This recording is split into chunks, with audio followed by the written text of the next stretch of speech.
Sir मुझे एक किताब किसी ने गिफ्ट की थी, 7 habits of highly effective people. Sir हर जो स्टार्टअप होता है ना, और रादर आई शुड से कि हर जो टीम होती है, उनमें वो गट्स नहीं होते कि मार्केट की धूप बर्दाश्त कर सकें।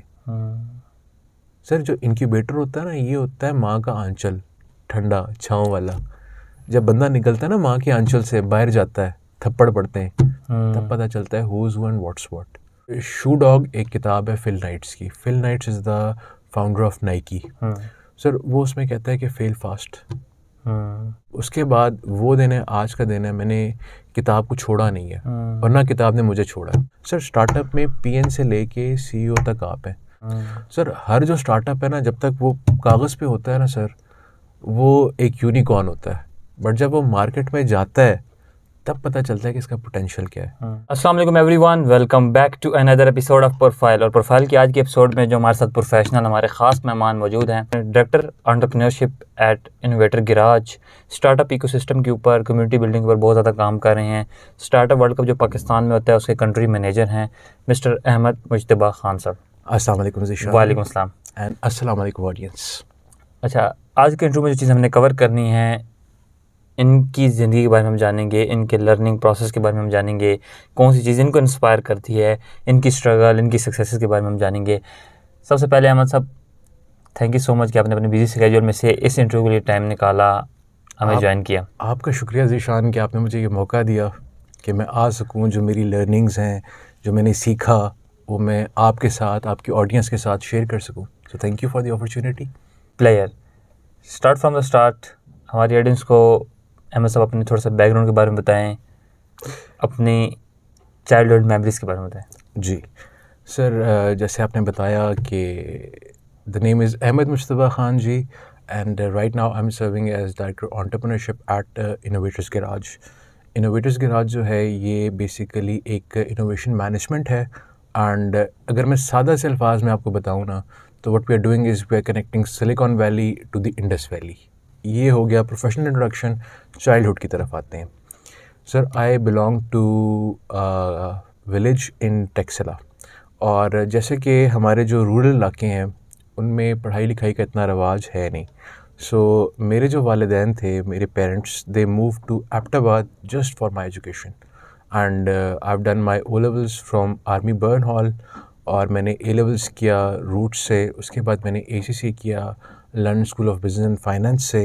एंड उसके बाद I am associated with the consulting industry. अच्छा, यहाँ पे भी एक बड़ी इंटरेस्टिंग चीज़ है कि मैं जब वापस आया, मैंने ज्वाइन की grant Thornton Anjum Asim Shahid Rahman chartered accountants. वहाँ पे इनिशियली मैं था ऑडिट डिपार्टमेंट में।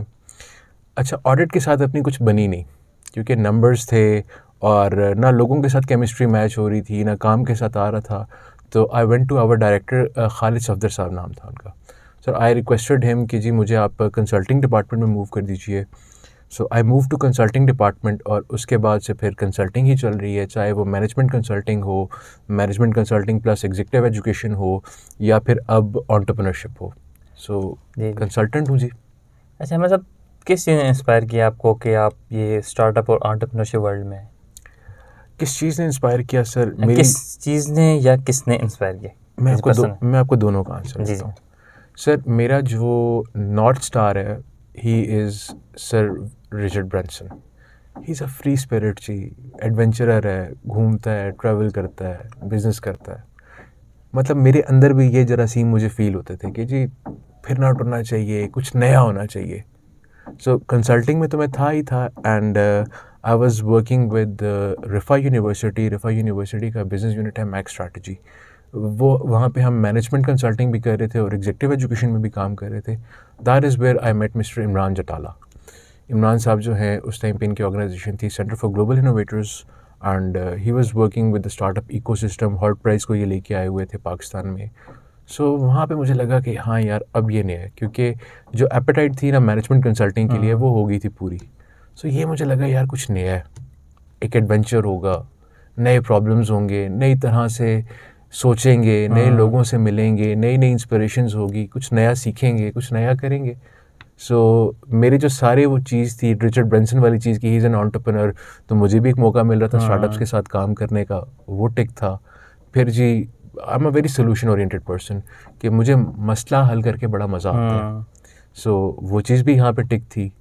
और सिंस स्टार्टअप है तो स्टार्टअप में होता क्या है कि आपके पास रिसोर्सेज बड़े लिमिटेड होते हैं, और जो मैदान मारने का मज़ा टूटी हुई तलवार के साथ आता है ना, वो एक लश्कर के साथ नहीं आता। सो एक वो वाला चैलेंज भी था।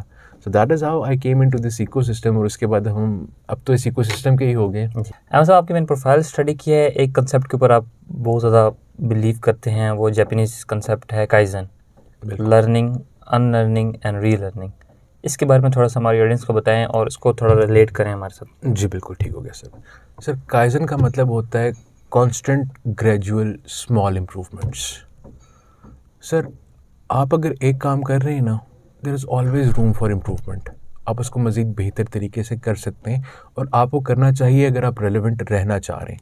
सर होता क्या है कि हमने एक चीज़ सीखी विच इज़ लर्निंग, और हमने वो चीज़ अडॉप्ट कर ली। Now we are so full of ourselves ना कि यार ये चीज़ जो है बस ऐसे ही चलेगी क्योंकि इट्स वर्किंग। सो हम उसको ना अनलर्न करते हैं ना रीलर्न करते हैं। कि अब जैसे हार्वर्ड की एक स्टडी है कि हर चीज़ की एक शेल्फ लाइफ होती है, बिल्कुल उसी तरह सर नॉलेज की भी एक शेल्फ लाइफ है विच इज़ 18 मंथ्स। आज जो चीज़ रेलेवेंट है आज से 18 मंथ्स के बाद वो इररेलेवेंट है। So you have to improve constantly. अब इसकी मैं सादा सी आपकी ऑडियंस के लिए अगर मैं मिसाल दूँ, सर ये एक कप है, इसमें मैंने चाय डाली, अब ये चाय ठंडी हो गई है, मुझे इसी कप के अंदर दूसरी चाय डालनी है। तो ये मेरी लर्निंग है, जो अभी एग्जिस्टिंग चाय है, अभी ठंडी होगी, इसमें डालने के लिए मुझे पहले ये चाय गिरानी है, दैट इज़ अनलर्निंग। अब जब मैं नई चाय इसमें डालूंगा तो दैट इज़ रीलर्निंग। सर होता क्या है कि we are so full of ourselves ना कि जी मैं तो बेहतर तो ए काम कर ही कोई नहीं सकता, आई नो इट ऑल।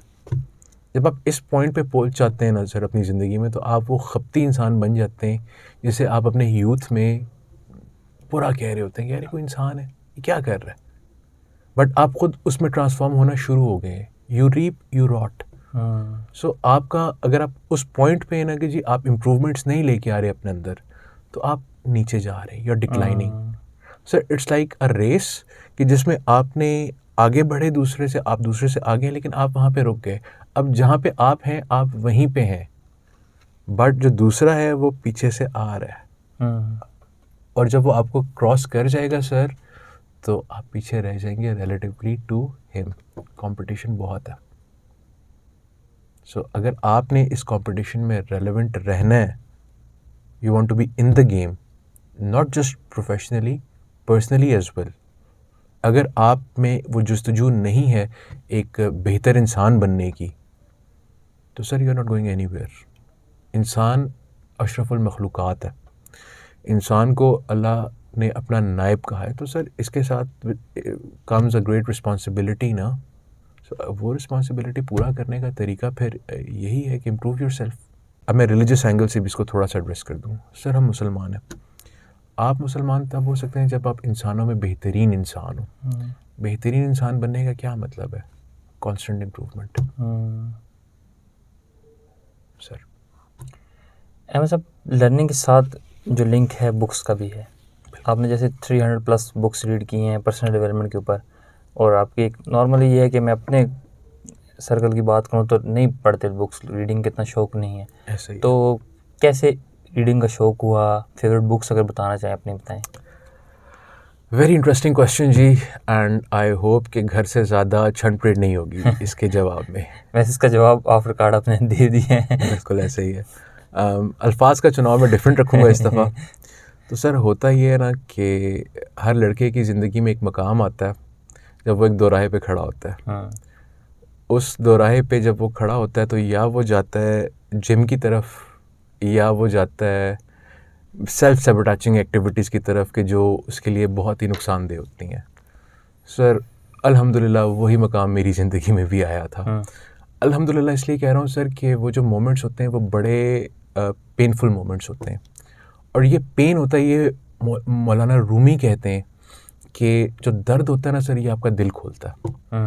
सो जब मेरी ज़िंदगी में वो मकाम था, मेरे पास दो रास्ते थे, या मैं जिम चला जाऊँ या मैं सेल्फ सैबोटेजिंग एक्टिविटीज़ में जाऊँ। सर मुझे एक किताब किसी ने गिफ्ट की थी, 7 habits of highly effective people.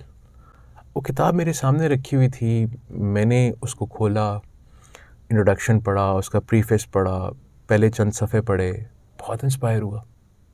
सो उस टाइम पे मैंने डिसाइड कर लिया कि यार ना जिम जाऊंगा, ना सेल्फ सैबोटेजिंग एक्टिविटीज़ में जाऊंगा, किताबें पढ़ूंगा। Sir 7 habits of highly effective people मैंने पढ़ी, एक दफ़ा पढ़ी, बहुत अच्छी लगी, दोबारा पढ़ी, बहुत मज़ा आया। अच्छा, इंटरेस्टिंगली कि पहली दफ़ा में जो चीज़ें समझी, जब दोबारा पढ़ी तो अंडरस्टैंडिंग मज़ीद बेहतर हुई। तीसरी दफ़ा पढ़ी, फिर भी नई चीज़ें समझने को मिली। चौथी दफ़ा पढ़ी, 7 रजिस्टर लेके अपने हाथ से नोट्स बनाए।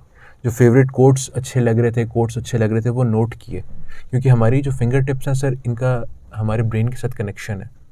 And I actually wanted to learn कि ये क्या रहा है। और दैट वाज द मोमेंट कि ज़िंदगी बदल गई। उसके बाद वो दिन है, आज का दिन है, मैंने किताब को छोड़ा नहीं है, और ना किताब ने मुझे छोड़ा। So I am a habitual reader जी, अल्हम्दुलिल्लाह। और ज़िंदगी में बड़ा पॉजिटिव चेंज आया है किताब से। आई am a different human being. Sir मैंने जब पहली दफ़ा किताब ख़त्म की, मैं मुख्तलिफ आदमी था जब मैंने शुरू की थी। जब मैंने दूसरी दफ़ा ख़त्म की, मैं मज़ीद बेहतर आदमी था। जब मैंने तीसरी दफ़ा ख़त्म की, मैं मज़ीद बेहतर आदमी था। एंड व्हाट्स इंटरेस्टिंग इज़ कि मुझे किसी को कहने की ज़रूरत नहीं थी कि तुम अब पहले से बेहतर इंसान हो। मैं खुद अंदर से, एक इंटरनल आपका कंपस होता है ना, वो आपको पॉइंट करता है। मैं इंटरनली फील कर रहा था that yes I am a better human being now. So that was my life changing moment. 7 habits of highly effective people के अलावा अगर कोई बुक्स आपकी फेवरेट्स? सर टोनी रॉबिन्स की बुक है awaken the joint with in, बहुत अच्छी किताब है। इसके अलावा अगर आप बिज़नेस पे पढ़ना चाहते हैं तो good to great is an excellent book. अगर आप स्टार्टअप से पढ़ना चाहते हैं तो स्टार्टअप नेशन पॉलिसी लेवल पे चीज़ों को एड्रेस करती है। सर देखिए, आप जो भी पढ़ें, आप राइटर को एवेल्युएट करने के लिए मत पढ़ें, उससे सीखने के लिए पढ़ें। सर कोई भी फ्लो है ना, वो तब होता है कि जब आप जिसे सीख रहे होते हैं उसको ऊपर और खुआते हैं। इसी तरह से सर नॉलेज का जो फ्लो होता है वो भी डाउनवर्ड्स होता है। And every human being is different. So you will have to explore कि आपको किस राइटर का जो राइटिंग स्टाइल है वो ज़्यादा अच्छा लग रहा है, समझ में आ रहा है, उसके अल्फाज का चुनाव बेहतर लग रहा है, उसकी जो स्पिरिट ऑफ द सेंटेंस है, स्पिरिट ऑफ द पैराग्राफ है, वो आपको ज़्यादा अपीलिंग है। So for that you will have to read. और I will recommend just start reading anywhere, कोई भी टॉपिक, कोई भी सब्जेक्ट जो अच्छा लगता है। सर जो ये किताबें पढ़ने का शौक है, इट्स लाइक अ समंदर। सो एक दफ़ा जब आप इसमें कूद जाएंगे तो लहरें फिर खुद आपको यहाँ से वहाँ, वहाँ से यहाँ लेके जाएंगी, and ultimately you will reach your destination. आप घर से जब निकलेंगे, डायरेक्शन का तयन मत करके निकलिए पढ़ने में, जस्ट स्टार्ट रीडिंग एनीवेयर। जो सब्जेक्ट अच्छा लगता है सर, हर सब्जेक्ट पे किताब अवेलेबल है। जो समझ में आता है, रेलेवेंट है नहीं है, doesn't matter, just start reading. मतलब रीडिंग का प्रोफेशनल लाइफ पे क्या इम्पैक्ट है? सर देखें, when you are a professional ना, the person is professional, right? So एक चीज़ अगर आपको हेल्प आउट कर रही है एक बेहतर इंसान बनने में, तो वो चीज़ डेफिनेटली आपको हेल्प आउट कर रही है बेहतर प्रोफेशनल बनने में। सर देखें, we are all human beings. अगर हम एक अच्छे फ्रेम ऑफ माइंड में, स्टेट ऑफ माइंड में नहीं है, we can not be a good professional. अगर मैं घर से स्ट्रेस्ड आया हूँ ना, तो मैं कभी भी अच्छा फ़ैसला नहीं कर सकता। Eight the end of the day it's all about making decisions, let it be personal, let it be professional. तो किताब करती क्या है सर आपके साथ, कि किताब आपका जो हॉराइज़न है उसको ब्रॉड करती है, आपके जहन को खोलती है, आपको पर्सपेक्टिव देती है, आपको वो लेंस देती है जिससे आप दुनिया को एक मुख्तलिफ तरह से देख सकते हैं।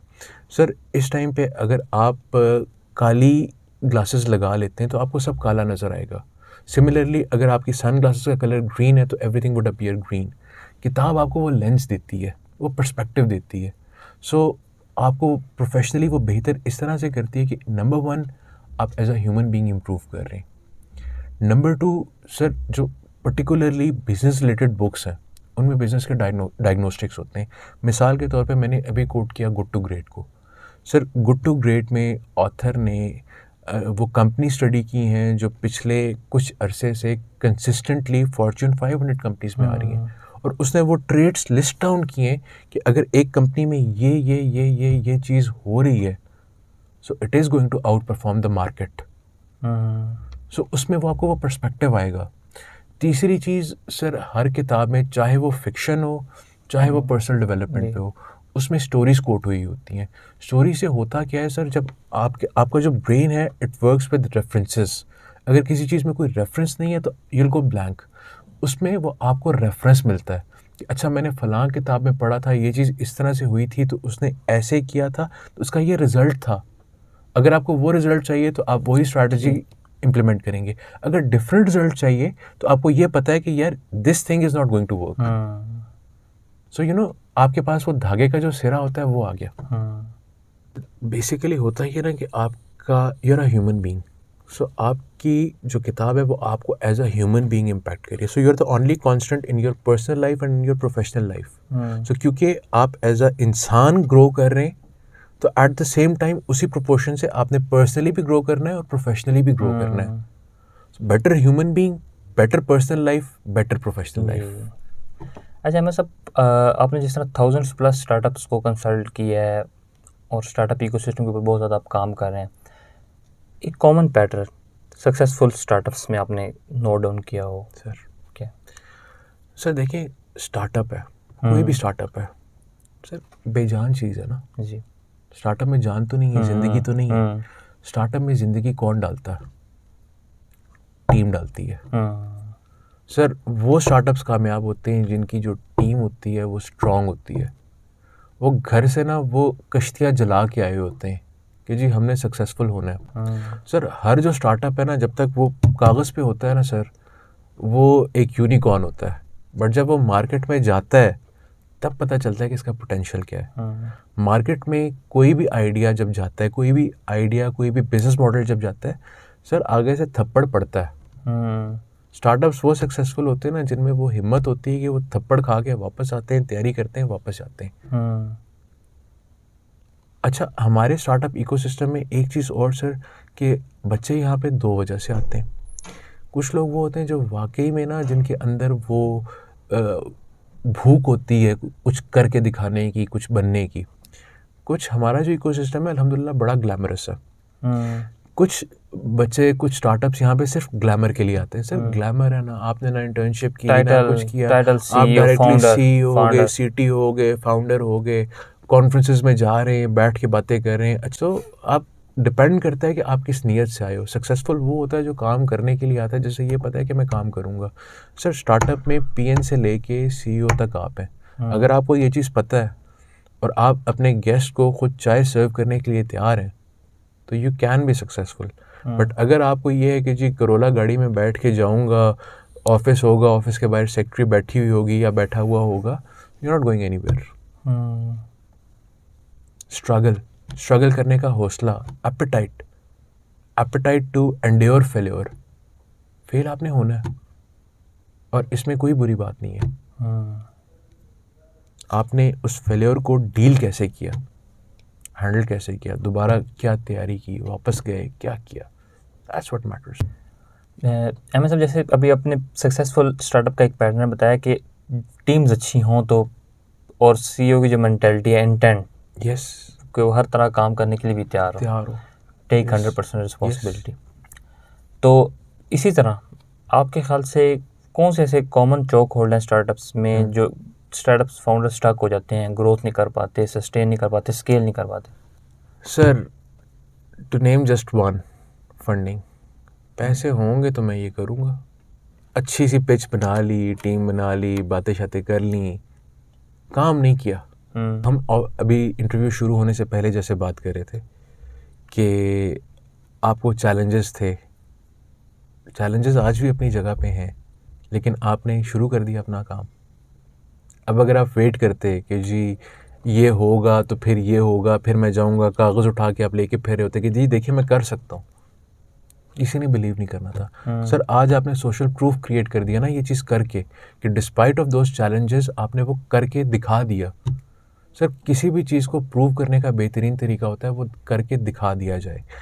सर इंसान, अब दिस इज साइकोलॉजी, इंसान ख़ुद को एवेलुएट करता है कि मैं क्या कर सकता हूँ, और देखने वाला आपको एवेलुएट करता है कि आप क्या कर चुके हैं। सो करके दिखा देना इज़ द बेहतरीन एवेलुएशन। अब ठीक है, आपका एक x amount of funding required है, लेकिन उस एक्स अमाउंट का कोई उसके अगेंस्ट आप एक काम कर रहे हो, उस काम का कोई 0.001% तो आप कर सकते होगे ना विदाउट फंडिंग। जी वो तो करके दिखाओ पहले, एग्जैक्टली। फिर क्लेम करो। अब हम यहाँ पे बैठे हुए होते हैं कि जी फंडिंग अवेलेबल नहीं है, फंडिंग आएगी फिर होगा, ऐसे होगा वैसे होगा। असलम बिल्कुल, मेरा ना फ्रेंड्स था तो उसको फोटोग्राफी का शौक था, कैमरा भी इक्विपमेंट था, लेकिन काम ढूंढ रहा था। तो जिस दिन मैंने उनसे पूछा कि यार आपने इंस्टाग्राम पे अपना पोर्टफोलियो तैयार किया या कुछ अपनी सेपरेट पिक्चर ली इस्लामाबाद की, वो उसके पास था नहीं। तो कहता यार काम मिलेगा तो मैं करूँगा। मैंने कहा ये क्या बात। इसी पे ना I would love to quote Stephen Covey again, 7 habits of highly effective people, my favourite book. Sir उसमें जो चीज़ जिसने मुझे सबसे ज़्यादा अपील किया था ना कि यार मतलब क्या बात कर दी है इस बंदे ने, मेरा दिमाग हिला दिया एक दफ़ा। सर अंग्रेज़ी का एक वर्ड है रिस्पॉन्सिबिलिटी। अब ये वर्ड बेसिकली 2 अल्फाज को मिला के बना है, which is response and ability. Ability to respond मतलब आपने हालात का रोना नहीं रोना, आपने ब्लेम नहीं करना कि यार इसकी वजह से ये हुआ है। You have to take the responsibility and respond that I have to correct it. Sir ये वो चीज़ थी जिसकी वजह से मैं 7 हैबिट्स का फ़ैन हुआ था। मतलब हम तो क्या कहते हैं कि जी जिम्मेदारी लेनी है। अब मोर देन तर्जुमा, it is understanding the spirit of responsibility, you know, getting to the front, taking the lead, correcting it, making it happen, that's what responsibility is.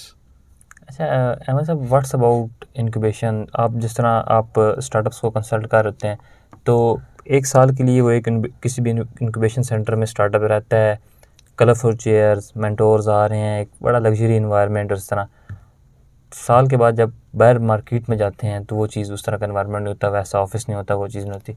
तो वहाँ पर कैसे वो सस्टेन कर सकते हैं? सर इन्नमल अमालु बिन्नियात, अमाल का दारोमदार नियतों पर है। सर आप इंक्यूबेशन सेंटर में किस नीयत से गए हैं ना, ये डिटर्मिन करेगा कि आप वहाँ से जब निकले हैं तो क्या बन के निकले हैं। अब जो एवेलुएटर्स बैठे होते हैं वो आपकी इंटेंशन तो नहीं गेज कर सकते ना, वो तो आपकी आइडिया में जान कितनी है, आप क्या कर सकते हैं, वो तो इसको एवेलुएट कर रहे होते हैं। आप अगर गए ही वहाँ पे खाली शशके के लिए हैं कि जी यहाँ पे जाऊँगा पूल खेलूँगा, तो फिर तो 1 साल के बाद आप स्ट्रगल ही कर रहे होंगे। बट अगर उसी इंक्यूबेशन सेंटर में आप गए हैं ये सोच के कि यार इस 1 साल का मेरे पास टाइम है, इस 1 साल में मैंने अपनी स्टार्टअप को, अपनी कंपनी को, अपने लोगों को उस जगह पे लेके जाना है कि यही वाला स्टाइल मैं उन्हें दे सकूं, इसी लेवल का मेरा अपना ऑफिस बन जाए, मेरी इतनी क्लाइंट्स मेरे पास आ जाएं, सस्टेन कर सकूं, मैं प्रॉफिटेबल हो सकूं, मेरे क्लाइंट्स हों, मेरे पार्टनर्स हों। आप अगर इस नियत से गए हैं ना तो आप उस मेंटोर को भी एक डिफरेंट पर्सपेक्टिव से सुनेंगे जी। और सर हर जो स्टार्टअप होता है ना, और रादर आई शुड से कि हर जो टीम होती है उनमें वो गट्स नहीं होते कि मार्केट की धूप बर्दाश्त कर सकें। सर जो इंक्यूबेटर होता है ना, ये होता है माँ का आंचल, ठंडा छाँव वाला। जब बंदा निकलता है ना माँ के आंचल से बाहर जाता है, थप्पड़ पड़ते हैं, तब पता चलता है who is who and what's what. So incubation जो है आपको ये समझ के जाना चाहिए, अगर आप इंक्यूबेशन जा रहे हैं आप ये समझ के जाएं this is not permanent, this is like अगर मैं इसकी मिसाल दूं तो you are a deep sea diver और ये एक ऑक्सीजन सिलेंडर है और ये लिमिटेड है, इसने ख़त्म होना है। सो ये ख़त्म होने से पहले ना आपने अपना मुंह जो है वो पानी से बाहर निकाल लेना है। अगर आपका मुंह पानी से बाहर नहीं निकल रहा तो the only thing which is certain is death of that startup. हम सब स्टार्टअप से थोड़ा ऑर्गेनाइजेशन की तरफ आते हैं, कॉर्पोरेट सेक्टर की तरफ आते हैं, आपका वहाँ पर भी लिंक है। तो अब एक जो कॉमन इशू हमें भी अभी सामने आता है, हम ट्रेनिंग्स देते हैं तो कि एम्प्लॉइज़ रुकते नहीं हैं एक ऑर्गेनाइजेशन में, जॉब स्विचिंग ज़्यादा है। yes.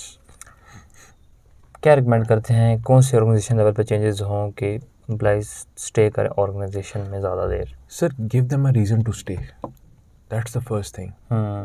सर देखिए ना, we talk about loyalty. Now loyalty is a two way thing. This can not work कि जी I am loyal to you but you are not loyal to me. आप 1 दफ़ा करेंगे, 2 दफ़ा करेंगे, 3 दफ़ा करेंगे, सर बेवकूफ़ कोई इंसान नहीं है। ये हालात होते हैं जिसकी वजह से आप रिएक्ट नहीं कर सकते या एक्ट नहीं कर सकते। आपके एम्प्लॉय को ये समझ आ जाता है कि आप ग्रो कर रहे हैं, आपकी कंपनी ग्रो कर रही है, but he is not growing and you should appreciate that you are growing at the cost of him. He's the one who's making you grow. Your employee is your asset. He's not your liability. So you have to treat your employee like an asset. Sir उसकी counselling करें, उसे आप एक career path दें, उसे ये पता हो कि जी 6 महीने में मैं यहाँ हूँगा, मेरे पास ये स्किल्स आगे होंगे, 6 महीने बाद मैं यहाँ हूँगा, मेरे पास ये स्किल मज़ीद आगे होंगे. सो यू नो एक मार्केट वैल्यू की फील उससे आए कि जी I am being valued, I am being understood. फिर sir I would love to quote again good to great year. Sir good to great में वो कहते हैं कि लीडर्स वो होते हैं ना कि जो जब एक खिड़की में खड़े हो ना और जब बात हो गलतियों की तो वो खिड़की जो है वो मिरर हो, उन्हें अपना आप नज़र आए. They have to take responsibility कि अगर मिस्टेक है तो मेरी है. और अगर बात हो सक्सेस की तो वो जो खिड़की है ना उसके बाहर उन्हें अपने टीम नज़र आए और वो कहें कि जो कामयाबी हुई है वो इनकी वजह से हुई है. सर आपको कामयाबी शेयर करनी पड़ेगी. And then sir I would like to quote now here Richard Branson, my north star like I said. Sir Richard Branson कहते हैं कि you take care of your employees so that they can take care of your clients. और हर जो सेठ है, businessman है, entrepreneur है, वो यही चाहता है कि उसके जो क्लाइंट्स हैं they are well taken care of. So अगर आप ये चाहते हैं तो जिस बंदे ने ख्याल रखना है उनका ख्याल रखिए.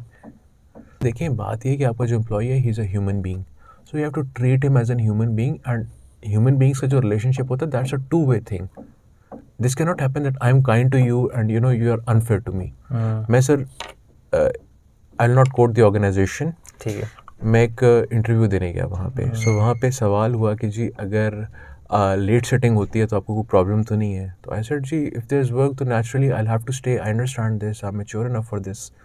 सो 3 लोग बैठे हुए थे इंटरव्यू वाले और उनमें से एक साहब ने कमेंट पास किया कि जी जब लोग इंटरव्यू देने आते हैं तो वो क्लेम यही करते हैं कि जी हमें कोई मसला नहीं है. बट उसके बाद उन्होंने कहा कि जी जब बैठना पड़ता है तो लोग चुर करते हैं. And these are his exact words.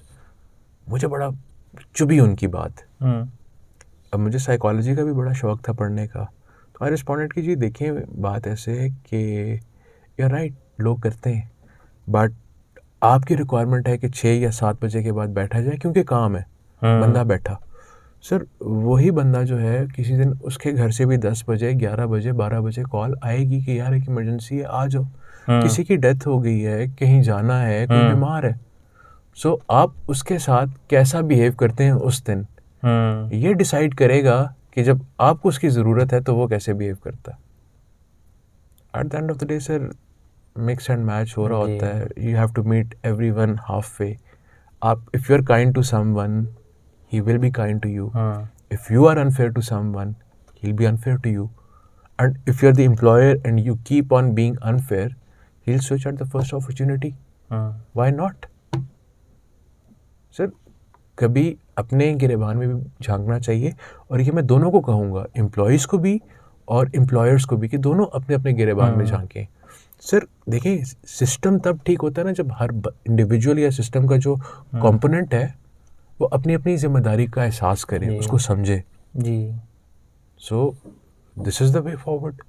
मतलब फ्यूचर की तरफ जाते हैं, कौन से ऐसे स्पेसिफिक ट्रेंड्स हैं जो आप एंटिसिपेट कर रहे हैं वर्क प्लेस पे आ सकते हैं in future? Sir technology, business tech savvies होंगे, बिजनेस मॉडल जो हैं वो बहुत लीन हो जाएंगे. सर लुक एट करीम, उनकी एक प्ले बुक है, 10 से 15 लोग एक कंट्री में गए, कंट्री का चैप्टर खोला, कैप्टन्स ऑन बोर्ड किए. कोर टीम तो 10-15 लोगों की है. अब जो कैप्टन्स हैं they not the core team. तो 10-15 लोग एक पूरी कंट्री का ऑपरेशन मैनेज कर रहे हैं. Technology made it possible. So if you are not learning technology, देखिए टेक्नोलॉजी में भी ना द डायलेमा इज़ के नोइंग टेक्नोलॉजी या learning technology is one thing and developing technology is another thing. जो लोग टेक्नोलॉजी से कतराते हैं दे शुड अंडरस्टैंड दिस कि आपने डेवलप नहीं करनी, आपने यूज़ करनी है. यूज़ करने के लिए क्या करना है, सीखनी है. सर हम लोग अब कौन सा फेसबुक है या यूट्यूब है, जब हमारा बचपन था तब तो नहीं था. But now we know how to use it ना. सर कोई भी अगर प्लेटफॉर्म है, इट्स जस्ट लाइक फेसबुक. अब प्लेटफॉर्म डेवलपर्स हैं, उन्होंने भी स्केल करना होता है क्योंकि it's their business, so they understand that they have to keep it user friendly. So आपने सिर्फ करना ही है कि टेक्नोलॉजी से घबराना नहीं है. क्योंकि ultimately technology is taking over. Ahmad साहब, आपकी डेली रूटीन की तरफ आते हैं। ठीक है, आपकी डेली रूटीन के बारे में थोड़ा सा हमारी ऑडियंस को बताएं, हैबिट्स, रिचुअल्स, जो आप अपनी पर्सनल ग्रोथ के लिए भी करते हैं, प्रोफेशनल ग्रोथ के लिए भी आपने थ्रू आउट द करियर साथ लेके चल रहे हैं। Sir I read 50 pages a day. ठीक है। अब चाहे वो मेरे पास हर टाइम पे ना 3 बुक्स होती हैं, एक मेरे फ़ोन में होती है, एक मेरे लैपटॉप में होती है, एक मेरे पास हार्ड में होती है। सो अगर मैं आपसे मीटिंग के लिए आया हूँ तो out of habit I will come a little early जी। कि I should be on time. तो जो 10 मिनट मैंने वेट करना है, I will read my book on phone. अब मैं ऑफिस में बैठा हूँ, I deliberately take time out for reading at my office. आपको पता होता है अपनी रूटीन का, ऑफिस में कुछ आवर्स होते हैं which are not very occupied, which are not very busy, मैं उनमें पढ़ता हूँ। ठीक है। रात को सोने से पहले मैं अपनी हार्ड कवर वाली जो बुक है वो पढ़ता हूँ। ठीक है। मेरी जो एवरेज में, मैं एवरेज 50 बता रहा हूँ, मेरी एवरेज 50 से ऊपर जाती है। सही। सर इसके अलावा मैं डेली सारे काम ख़त्म करके रात को आई गो फॉर राइडिंग। मैं तकरीबन 1 से 1.5 घंटा राइडिंग करता हूँ। राइडिंग का सर नंबर 1 ये सुन्नत है, नंबर 2 आपके अंदर लीडरशिप क्वालिटीज़ पैदा करती है, नंबर 3 सर जब आप राइडिंग कर रहे होते हैं आपकी बॉडी के 65 मसल्स जो हैं वो यूज़ हो रहे होते हैं, नंबर 4 आपको मेंटली ये बिल्कुल रिलैक्स एंड बिल्कुल फ्रेश कर देती है। So I am all geared up for the next day. ज़बरदस्त। So this is my daily routine.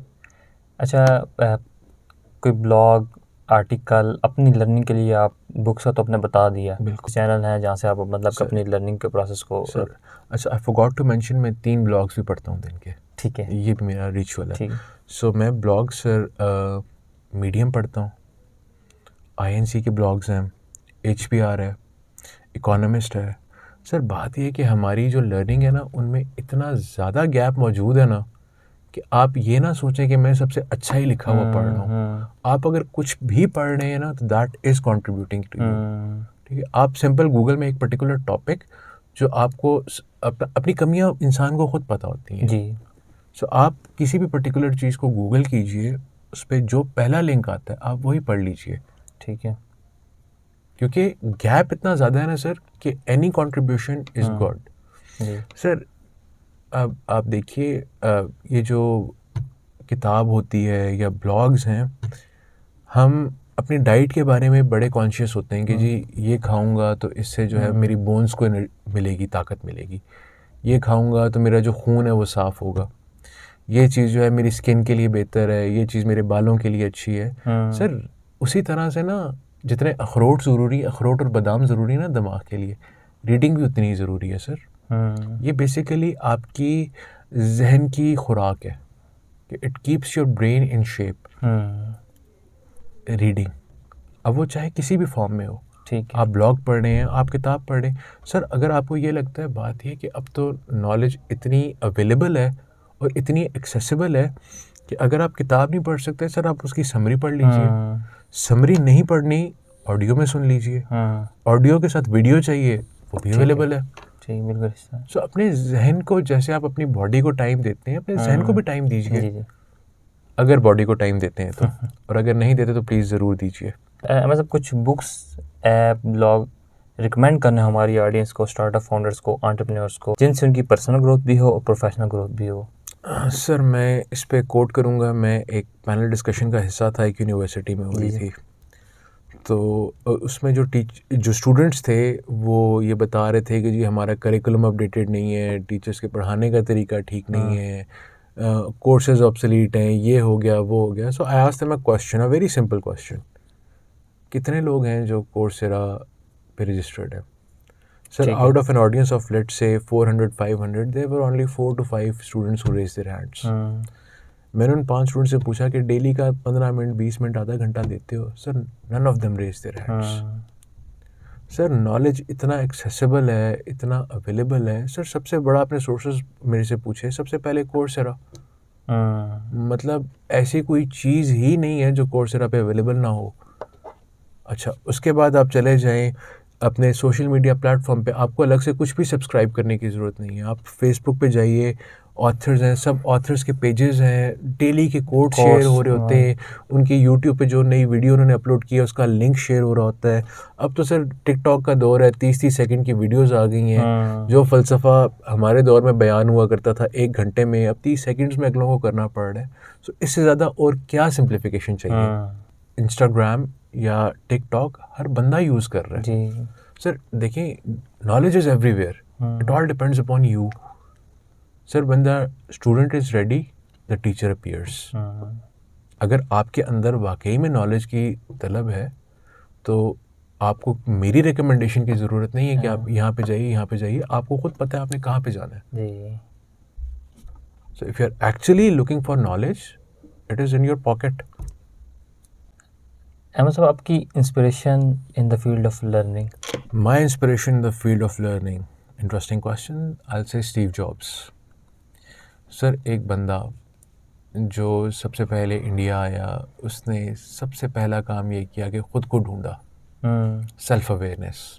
अच्छा, एक थोड़ा सा डायलेमा ये भी है, मैंने अब खुद कोट्स इसको ही किया है, स्टीव जॉब्स को ही किया है, लेकिन हम वैसे बहुत ज़्यादा इंस्पायर्ड भी हैं। अब साइमन सिनेक बहुत ज़्यादा लिख रहे हैं सेल्फ अवेयरनेस पे, बट सेल्फ अवेयरनेस की बात तो अल्लामा इकबाल ने भी की है, खुद ही का कॉन्सेप्ट। तो जब सोल सर्चिंग के लिए या सेल्फ अवेयरनेस के लिए स्टीव जॉब्स पाकिस्तान आया तो वो अल्लामा इकबाल ने भी तो वही चीज़ की है। सो आप चाहे स्टीव जॉब्स को फॉलो करें, चाहे अल्लामा इकबाल की बात सुने, बट खुद से कनेक्शन तो ड्रॉ करें। सर, उसके बाद ही न्यू सॉफ्टवेयर, ही न्यू हार्डवेयर, ही न्यू बिजनेस। सर, एक बंदा जिसमें ये 3 क्वालिटीज़ हों कि वो स्टार्टअप बनाना भी जानता हो, उसके बाद स्टार्टअप को स्केल करना भी जानता हो, फिर वो प्रोडक्ट डेवलपमेंट में भी मास्टर हो, तो he is an example of learning sir. I say he is an institution in himself. जो एंटरप्रेन्योर्स हैं जो कि ड्रॉप आउट्स हैं, वो बड़े इंस्पायर्ड हैं कि जी we are going to be Mark Zuckerbergs या we are going to be Steve Jobs. I am not discouraging anyone, very good, आपने बहुत अच्छा गोल सेट किया अपने लिए, go for it. But at the same time ये भी देखिए कि उसके पास स्किल्स क्या थे। उसने डिग्री नहीं ली लेकिन स्किल्स तो लिए। आप स्किल्स एक्विजिशन के लिए क्या कर रहे हैं? बिल्कुल। So for the comparison data का होना ज़रूरी है। अच्छा अहमद साहब, जिस तरह हमने स्टार्टअप की बात की, ऑर्गेनाइजेशन की बात की, तो अब पर्सनल की तरफ आते हैं। हमारी ऑडियंस में कोई भी देख रहा होगा, स्टार्टअप फाउंडर देख रहा होगा, एंटरप्रेन्योर, स्टूडेंट, कोई अपनी पर्सनल लाइफ में स्टक है, तो आपके एक्सपीरियंस के मुताबिक आप क्या रिकमेंड करते हैं कि वो अनस्टक हो और अपना नेक्स्ट मूव ले? सर, इस सवाल का ना मैं आपको 2-3 मुख्तलिफ ज़ावियों से जवाब दूंगा। सर, सबसे पहली चीज़ ये है कि व्हेन यू आर स्टक ना, तो your body is in fight and flight response. इसका मतलब ये है कि आपकी बॉडी में इस टाइम पे एड्रेनलिन भी मौजूद है and eight the same time cortisol भी मौजूद है। अभी दोनों हार्मोन्स हैं। सर, कॉर्टिसोल जब आपकी बॉडी में होता है ना, तो आपकी जो सोचने समझने की सलाहियत है वो 70% कम हो जाती है। मतलब आप अपना जो बेस्ट है उसके 30% पे ऑपरेट कर रहे हैं। सो आपको समझ नहीं आना कुछ भी। सो अब कॉर्टिसोल का जो तोड़ है, that is oxytocin. Oxytocin is love hormone. ज़रूरी नहीं है कि ये आपको जिस तरह से हम लेते हैं लव हार्मोन को, ये उसी तरह से, मतलब आपको एक पेट से भी मिल सकती है, आप अपनी वालदा के साथ टाइम स्पेंड करें वहाँ से भी मिल सकती है, वालिद के साथ टाइम स्पेंड करें वहाँ से भी मिल सकती है। Moving forward sir, if you are stuck in your life, तो हज़रत अली का फरमान है कि जब लगे कि मसला नहीं हल हो रहा, ट्रैवल कीजिए, जाइए, नॉर्थ जाइए, इतना खूबसूरत पाकिस्तान है। Go to Abbottabad, go to Murree, go to नथिया गली। सर, एड्रेसिंग द बेसिक्स, मसला या जो फ्रस्ट्रेशन है ये पैदा कहाँ से होती है? सर, ये मसला है और अगर ये आपकी ज़ात है, आपको ये यकीन है कि मसला इतना बड़ा है कि ये मुझे खा लेगा, सो यू विल बी फ्रस्ट्रेटेड। और अगर इसी को ऑपोजिट कर दें कि ये मसला है और ये आपकी ज़ात है, तो you will be tension free, you won't care. So work on your self. अपनी ज़ात को इतना बड़ा कीजिए कि कोई भी मसला आपको छोटा लगने लगे। I again quote Stephen Covey. Sir, Stephen Covey ने एक कॉन्सेप्ट दिया था 7 हैबिट्स में ही, it's called circle of influence था, और दूसरा गालिबन if I am not mistaken तो इसको वो कह रहा था circle of circumstance, but I am forgetting here, तो प्लीज़ डू फॉरगिव मी कि अगर मैं गलत कह रहा हूँ, बट कॉन्सेप्ट मैं आपको समझा देता हूँ. So I just draw 2 imaginary circles कि ये जो बड़ा है this is circle of circumstances, कि इसके अंदर वो सारी चीज़ें हैं कि जो फैक्टर्स हैं आपकी लाइफ के, वेरिएबल्स हैं. इसी के अंदर एक छोटा सर्कल है which is circle of influence. इसमें वो चीज़ें हैं कि जो आपके इख्तियार में, तो आप करते क्या हो कि अपने इख्तियार में जो चीज़ें हैं ना उन पे काम करना शुरू करते हो और उनको एक्सपैंड करते हो इस हद तक कि जो चीज़ आपके कंट्रोल में नहीं है अल्टीमेटली वो भी आपके कंट्रोल में आ जाती है. सो इट्स ऑल अबाउट कि anxiety, frustration, the feeling of being stuck, ये कहाँ से आती है कि when you think you are powerless. So you have to be resourceful. Having resources is one thing, being resourceful is another thing. Being resourceful means कि आप जो है ना अगर आप गिर रहे हो ना तो on the fly अपने wings आप invent कर लो. वो कब होंगे? When you're in a relaxed state of mind. Have faith in yourself that you have all the answers. You need to tap into your mind and that is only going to happen when you're relaxed. So chill करें. जी. अच्छा, अहमद साहब आपकी मैंने LinkedIn profile पे देखा है, एक मोटो पे आप बहुत उस पर काम कर रहे हैं, वो ये है कि ठीक है, keep on going to bed a little smarter every single day. Yes. तो आप तो ये कर रहे हैं सर, हमारे व्यूअर्स इसको कैसे कर सकते हैं? सर सबसे पहले तो मैं ये आपको बताऊं कि ये जो मैंने लिखा हुआ है ये मैं नहीं कह रहा, ये विंस्टन चर्चिल ने कहा था that I go to bed a little smarter every day. तो उनकी जो लाइन है वो मैंने कॉपी की है. तो जैसे मैंने उनकी लाइन कॉपी की और आपने पढ़ी, इसी तरह से आपको अपने इर्द गिर्द बहुत से लोग मिलेंगे जिन्हें आप कॉपी कर सकते हैं. सर साइकोलॉजी ये कहती है that you are the average of 5 people you spend most of your time with. आप उन 5 लोगों की एवरेज हैं जिनके साथ आप सबसे ज़्यादा वक्त गुजार रहे हैं. सर हमारे बहुत से ऐसे लोग हैं जो शायद हमारे लिए एक्सेसिबल नहीं होते, लेकिन किसी न किसी फॉर्म में एक्सेसिबल होते भी हैं कि उनका लिखा हुआ कुछ, उनके बारे में लिखा हुआ कुछ. मैं जब कोई किताब पढ़ता हूँ मैं ये सोच के पढ़ता हूँ कि ये ऑथर ने लिखी मेरे लिए, मुझे सिखा रहा है. अब भी कोई आप किताब पढ़ें, अब it's about going to bed a little smarter ना, तो मेरा जो कंपटीशन है वो मेरे साथ ही है, वो आपके साथ तो नहीं है. अब आपके पास भी कई ऐसी चीज़ें होंगी जो आप मुझे सिखा सकते हैं. सर मैंने थोड़ी देर पहले अर्ज़ की थी कि नॉलेज जो है वो हमेशा कोई भी चीज़ ऊपर से नीचे की तरफ फ्लो करती है, नॉलेज भी वैसे ही फ्लो करता है. सो अगर मैंने आपसे कुछ सीखना है तो मैंने आपको खुद से ऊपर करना है. हम लोग करते हैं क्या है, हम लोग राइटर्स को भी इवैल्यूएट करना शुरू कर देते हैं. यार अच्छा नहीं लिखा हुआ यार. सर आपने क्रिटिक नहीं बनना, आपने उसे स्टार्स नहीं देने, आपने उसे सीखना है. सीखने की नीयत से पढ़िए. सर तालिब इल्म लफ्ज़ है, इल्म का तालिब, जो वो जज्बा, वो ख्वाहिश पैदा करे, सोर्सेज बहुत मिलेंगे. मैंने थोड़ी देर पहले अर्ज़ की कि आपके पॉकेट में सबसे बड़ा सोर्स, मतलब स्टीफन कवी is just a click away from you, Richard Branson is just a click away from you, Warren Buffett is just a click away from you. अब यूटिलाइज आप अगर खुद नहीं कर रहे तो इसमें किसी का तो कसूर नहीं है. Ultimately you have to be responsible. ठीक है. अहमद साहब फ्यूचर की तरफ आते हैं. आप किसी ऐसे प्रोजेक्ट पे काम कर रहे हैं पैशन के साथ जो फ्यूचर में आपने लॉन्च करना है, या उसके बारे में थोड़ा सा बताएं. Recently launched Zindagi Prize. जी. Zindagi Prize is Pakistan's largest social entrepreneurship challenge, और हम इस पे our target is to onboard 100 universities across Pakistan. कोई 70-80 के करीब यूनिवर्सिटीज़ हम कर चुके हैं, बाकी 20 के साथ हमारी बात चल रही है. तो सबसे पहले तो मैं ये आपके ऑडियंस को बता दूं कि सोशल एंटरप्रेन्योरशिप जो है ये ना तो चैरिटी है ना CSR है. Social entrepreneurship is solving your society's problems, impact हो at the same time sustainable हो, for good, for profit. This is what a social enterprise या सोशल एंटरप्रेन्योरशिप इज़. आप अगर मज़ीद इसके बारे में पढ़ना चाहें तो SDGs को पढ़िए. अगर आपका जो स्टार्टअप है वो किसी भी SDG को एड्रेस कर रहा है तो yes you are a social enterprise. So इसको हम 100 यूनिवर्सिटीज़ में लेके जा रहे हैं सर। इसमें 3 राउंड्स होंगे। पहला जो राउंड होगा वो यूनिवर्सिटी में होगा, which we are calling on campus round. Second round जो होगा वो रीजनल राउंड होगा, and third would be the national round. इसमें प्राइजेस भी हैं।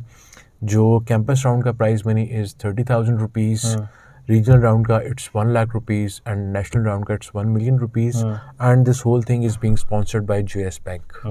सो they are very visionary people कि जो बेसिकली लोगों को एक मौका दे रहे हैं कि वो actually to find yourself, find your why, connect करें अपने साथ। बिल्कुल सर एंटरप्रेन्योरशिप पे बड़ी बात होती है। इंसान को खुदा ने आज़ाद पैदा किया।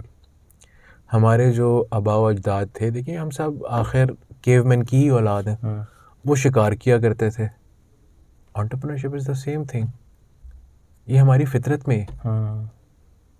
नौकरी फितरत में नहीं है, एंटरप्रेन्योरशिप इज़ नेचर। आप अगर नेचर से दूर जाएंगे तो आप फ्रस्ट्रेट भी होंगे, आप डिप्रेस भी होंगे। सो नेचर के करीब रहिए।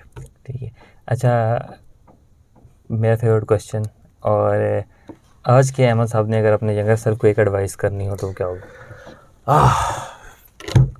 जो गलती 18 साल की उम्र में की वो 13 साल की उम्र में करो, जो 22 साल की उम्र में की वो 18 साल की उम्र में करो। गलती करने से डरो नहीं, and wear your failures like a medal, explore. मतलब ये रिस्क जो आपका कहने का मकसद ये है कि मैं रिस्क जो सोच रहा था वो मैं स्टेप ले लेता, फेल भी होता तो सीखता ही। यस सर, देखिए ना, लेसन्स हैं। देखिए सक्सेस और फेलियर जो है ना, ये इंसान के सिस्टम में, जो खुदा का निज़ाम है उसमें फेलियर और सक्सेस नहीं है, उसमें सक्सेस है और लेसन्स हैं। आप एक काम करेंगे, या तो आप लेसन मिलेगा आपको या सक्सेस मिलेगी। अगर तो लेसन मिलता है तो आप जब वो लेसन अपनी ज़िंदगी में इम्प्लीमेंट करेंगे, यू विल बी सक्सेसफुल जी। नाकामी जैसी कोई चीज़ खुदा के दिए हुए निज़ाम में नहीं एग्जिस्ट करती सर, ये इंसान के निज़ाम में। बिल्कुल सर। और नाकामी से घबराना नहीं चाहिए सर। सर शू डॉग एक किताब है फिल नाइट्स की। Phil Knights is the founder of Nike. Sir वो उसमें कहता है कि फेल फास्ट। हम में और वेस्ट में डिफरेंस ही ये है कि हम फेल होने से ना घबराते हैं, वो नहीं घबराते। थोड़ी देर पहले आपका जो सवाल था एम्प्लॉय रिटेंशन का, उसमें भी ये चीज़ है सर कि आप अब जो सेठ है, CEO है कंपनी का, मैनेजिंग डायरेक्टर है, वो ये कहता है कि यार मेरा स्टाफ इनिशिएटिव नहीं लेता जी। अब ज़रूरी नहीं है कि हर जो इनिशिएटिव है वो सक्सेसफुल ही होगा। अगर इनिशिएटिव फेल हुआ, आपने बुला के सबके सामने डांटा, गुस्सा किया, झाड़ दिया, अगली दफ़ा उस टीम में से कोई भी इनिशिएटिव नहीं लेगा। Mark my words. अगर इनिशिएटिव हो भी गया, मतलब it didn't get the results, you still have to appreciate कि he had the guts to take that initiative। बिल्कुल सर। कल एक मीटिंग थी सर, उसमें अयूब गौरी साहब फ्रॉम नेटसोल ही कोटेड कि एक कंपनी ने एक प्रोजेक्ट बिड किया और उनके एम्प्लॉय से एक जो ज़ीरो है फाइनेंशियल में, वो मिस हो गया। मिसाल के तौर पे अगर उन्होंने बिड करना था 10 मिलियन तो उन्होंने बिड किया 1 million, and the company honoured there employees mistake. अब मेरा ये सवाल है, क्या वो बंदा उस कंपनी को छोड़ के कहीं जाएगा सारी ज़िंदगी? सवाल ही पैदा नहीं होता। सो मैं ख़ुद को यही कहूँगा कि जी गलती करने से डरो नहीं, ठीक है, as long as it is not killing you. आपकी जो गलती है उससे आपकी जान जाने का ख़तरा नहीं है, तो वो गलती करने के बाद ना आप एक मजबूत आदमी होंगे, मज़ीद बेहतर आदमी होंगे, आपके पास लेसन्स हो। At the and, one best advice for youth. For my youth sir, मैं फेसबुक स्क्रॉल कर रहा था और उसमें एक क्लिप आया एक ड्रामे का। तो उसमें जो लीड एक्टर था वो बड़े स्टाइल से बैठा हुआ था, और उससे किसी ने पूछा यार तुम्हारा नुकसान हो गया तो तुम चिल कर रहे हो? तो उसने जवाब दिया कि यार सिकंदरों का बड़ा पुराना रिश्ता है नुकसान के साथ, नुकसान हुआ तो फ़ायदा भी जल्दी ही होगा, नुकसान से घबराएं मत, नुकसान होगा तो फ़ायदा होगा। सर जब बच्चा चलना सीख रहा होता है ना तो वो कई दफ़ा गिरता है, गिरने से मत डरें, ठीक है सर। एक वॉरियर कि जिसका जो आर्मर है उसमें कोई निशान नहीं है, कोई स्कार नहीं है. Sir he can be a very shining night but he is not a warrior. जो वॉरियर होगा उसके स्कार्स भी होंगे, उसकी जो आर्मर है वो टूटा हुआ भी होगा, उसमें तीर भी लगे हुए होंगे. So wear those arrows with pride. I took it at my chest. So जब तक आप में ये हौसला नहीं है ना फेस कर सकें, तब तक you not going anywhere sir. हम and please stop making excuses. मतलब अगर आप सारी ज़िंदगी एक्सक्यूजेस ही देते रहेंगे तो यू नॉट गोइंग एनीवेयर. तो घबराना नहीं है. Again thank you so much Ahmad sahab, आपने बिजी स्केड्यूल में इस इंटरव्यू के लिए टाइम निकाला. मैंने बहुत कुछ सीखा है. उम्मीद करता हूँ हमारे व्यूअर्स, स्टार्टअप फाउंडर्स, एंटरप्रेन्योर जो भी इस इंटरव्यू को देखेगा ज़रूर कुछ ना कुछ सीखेगा. आई एम ग्लैड कि आप अगर कह रहे हैं आपने मुझसे कुछ सीखा है. I am glad. मेरे पास है क्या सिखाने के लिए सर, मैं तो खुद सीख रहा हूँ. So I am always available आपके लिए, आपकी ऑडियंस के लिए. मैं किसी भी फॉर्म में कुछ भी कंट्रीब्यूट कर सकूं. I will be more than happy to. Thank you so much. Thank you so much. मिलते हैं इंशाल्लाह नेक्स्ट एपिसोड में. तब तक के लिए अल्लाह हाफिज़. अल्लाह हाफिज़ जी, and all the best. Stay blessed and be passionate.